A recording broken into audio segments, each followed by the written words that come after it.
2016 से 2020 तक हम साथ पढ़े हैं। ठीक है, मुझे घर से फ़ीस मिलती थी, वो मेरी फ़ीस मैं उसकी फ़ीस पे करता था। खुद यूनिवर्सिटी जाते थे आप? जी, मैं खुद यूनिवर्सिटी जाता था, मैं डबल शिफ्ट करके नौकरी करके अपनी फ़ीस भी देता था और घर से जो पैसे मिलते थे मैं उसकी फ़ीस देता था। जून की तपती हुई गर्मी में पूरे 4 साल हर साल का अगर आप जून निकालें, जून, जुलाई, अगस्त, ये तपते हुए होते हैं। तो मैंने मतलब इसमें टी-शर्ट, हाफ स्लीव पहने हुए मैं उसको बाइक पे लेके जाता था। तो ये कोई आसान काम नहीं है ये।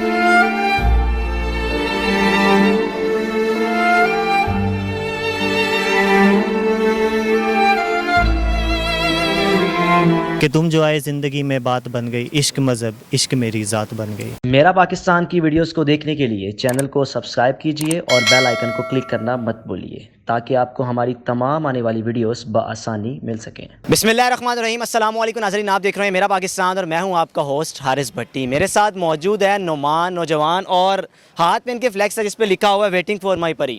4 साल की मोहब्बत भरी कहानी का अंजाम इतना बुरा हुआ कि आप ये कहानी सुनकर आप भी रो पड़ेंगे कि बेचारा 4 साल इसने क्या क्या उसके लिए किया, क्या क्या किया। यूनिवर्सिटी छोड़ा, उसकी फ़ीसें भरी और उसके बाद जब लड़की ने इसको छोड़ा क्यों, सिर्फ एक गाड़ी की खातिर। ये कहानी है क्या, सब इनकी ज़बानी जानते हैं। अस्सलाम वालेकुम।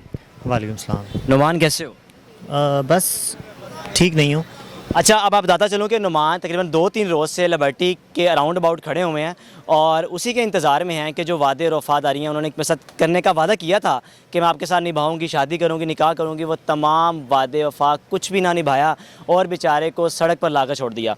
नुमान, मामला क्या हुआ, रिलेशन कब जारी हुआ क्या था? देखिए, मैं हफ़्ते की शाम से इधर खड़ा हूँ। हफ़्ते की शाम को हमारा जो मीटअप प्लान था, मीटअप प्लान हुआ था हफ़्ते की शाम से, लेकिन हफ़्ते की शाम को मुझे मैं जब इधर पहुँचा तो ना उसकी मुझे कॉल आई ना कुछ आई। मैंने कॉल की तो मुझे उसने ब्लॉक किया हुआ था। ठीक है, तो हफ़्ते की शाम से और आज जुम्मा हो गया, मतलब ऑलमोस्ट हफ़्ता होने वाला है। कल मुझे पूरा हफ़्ता हो जाएगा कि मैं एक ही जगह पे खड़ा होकर उसका वेट कर रहा हूँ। 2016 से 2020 तक हम साथ पढ़े हैं। ठीक है, मुझे घर से फ़ीस मिलती थी, वो मेरी फ़ीस मैं उसकी फ़ीस पे करता था। खुद यूनिवर्सिटी जाते थे आप? जी, मैं खुद यूनिवर्सिटी जाता था, मैं डबल शिफ्ट करके नौकरी करके अपनी फ़ीस भी देता था और घर से जो पैसे मिलते थे मैं उसकी फ़ीस देता था। यानी कि डबल नौकरी करके नौजवान अपनी फ़ीस तो भरता ही भरता था लेकिन साथ उस लड़की की भी भरता था। तो क्या हुआ, 4 साल गुजारे, उसके बाद क्या वादे क्या हुए थे, क्या मामला क्या हुआ? देखिए, 4 साल जो हैं यूनिवर्सिटी के बहुत अच्छे गुज़रे। फ़ीस मैंने पे की जो कि पूरी डिग्री की 6 से 7 लाख फ़ीस बनती है। उसके अलावा मैंने अपना पर्सनली लैपटॉप जो है जिस पे मैं एडिटिंग वगैरह जो भी है करता था, वो लैपटॉप बेच के मैंने उसको 1,20,000 रुपये की स्कूटी लेके दी। ठीक है, और अब जब मतलब ज़िंदगी गुजारने की बारी आई साथ, तो वो पीछे हट गई बिल्कुल।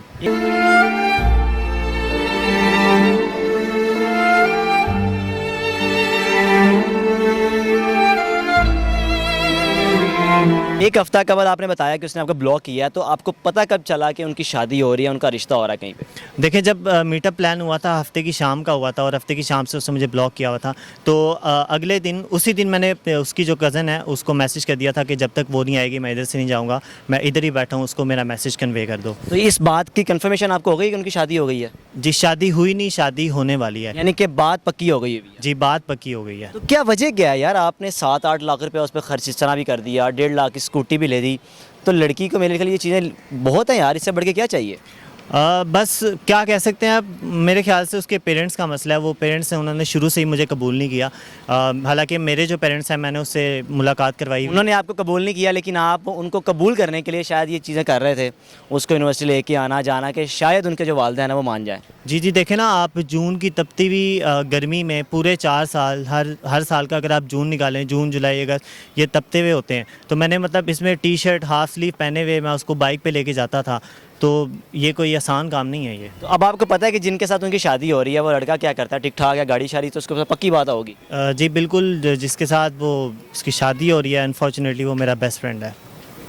ये क्या मामला है कि वो आपका बेस्ट फ्रेंड है? क्या दोस्त ने दोस्त को धोखा दिया, ये हुआ है? नहीं, मैं ये नहीं कहूँगा कि मेरे दोस्त ने मुझे धोखा दिया है। बेसिकली वो जो है एक ही सोसाइटी में रहते हैं, आपस में वो ज़रा थोड़े रिलेटिव्स भी हैं, तो उनका रिश्ता हो गया है, घर वालों की मर्ज़ी से हुआ है। मैं अपने दोस्त को कभी मतलब कोई गुनाहगार नहीं ठहराऊँगा, दोषी नहीं ठहराऊँगा कि मेरे दोस्त ने मेरे से दगा किया है। बस वो फैमिली का था, हो गया। अब मैं दोस्त को कुछ नहीं कह सकता, लेकिन मैं अपना एहतजाज तो कर सकता हूँ। एहतजाज तो आप बिल्कुल रिकॉर्ड करवा रहे हैं, तो क्या समझते हैं, ये नाकामी आपकी गुर्बत की है या उस लड़की की है? देखें गुरुपत्नी, प्यार जो है वो पैसा वगैरह देख के नहीं किया जाता, प्यार जो है वो दिल देख के किया जाता है। मैं जो है हफ्ते से खड़ा हूँ, मैं हालांकि उसके लिए गिफ्ट भी लाया था यहाँ पे गिफ्ट बिल्कुल जी, इसके दोस्त अहबाब इसके साथ ही हैं और इवन के गिफ्ट भी हाथ में पकड़ा हुआ है। और इस नौजवान पर क्या गुजरी आप बेहतर जानते हैं, और ख़ास तौर पे वो आशिकीन जानते हैं कि जिनको लड़कियां छोड़ जाती हैं और 4-4 साल ताल्लुक़ हो। इस नौजवान ने उस लड़की के लिए क्या कुछ नहीं किया, तपती गर्मी तपती सर्दी में उसको छोड़ना, लेकर आना, 6-7 लाख रुपये उस पर इन्वेस्ट किया, 1.5 लाख की उसको स्कूटी लेकर दी, लेकिन मजाल है कि वो लड़की इसकी बन गई हो। और तोहफ़ा क्या पकड़ा हुआ हाथ में, ये उसके बाय द वे का ब्रांड पहनती है वो, तो मैं बाय द वे की शर्ट लाया था उसके लिए। इससे बढ़ के लड़कियों को क्या चाहिए कि एक नौजवान इतना उस पर मरता है, इतनी इन्वेस्ट कर रहा है, और इवन के एक सूट हाथ में पकड़ा हुआ है कि यार उसके लिए गिफ्ट करना है। तो अब क्या करोगे यार, आखिर आगे क्या करना है? 1 हफ्ता हो गया खड़े हो, आगे क्या करना है? जब तक वो नहीं आएगी मैं नहीं यहाँ से जाऊँगा।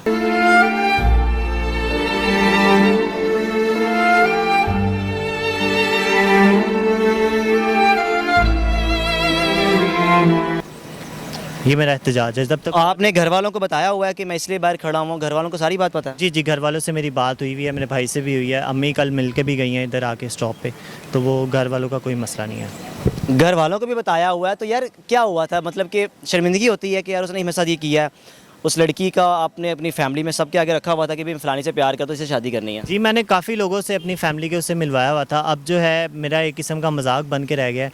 लोग जी आते हैं, पिक्चर्स लेते हैं मेरे साथ और हैशटैग दे देते हैं नाकाम आशिक का। तो मुझे भी अफसोस होता है, मैं अल्हम्दुलिल्लाह एजुकेटेड बंदा हूँ, तो मुझे ये चीज़ें दुख होता है बहुत, लेकिन ये है कि मेरा पैसा लगा है तो ज़ाहिर बात है वो भी मेरा हलाल का पैसा था। कोई अगर कोई शेर पढ़ के सुना दो, बेचारे जो आशिकीन जो हम देखते रहते हैं कि आए दिन कभी कोई बैठा हुआ है, लेकिन इस नौजवान की हिम्मत ये है कि ये भी नशे में नहीं लगा, सिर्फ अभी सड़क किनारे खड़ा हुआ है। कुछ आशिक और टूट जाएँ तो नशे पे लग जाते हैं, नहर किनारे बैठना शुरू हो जाते हैं।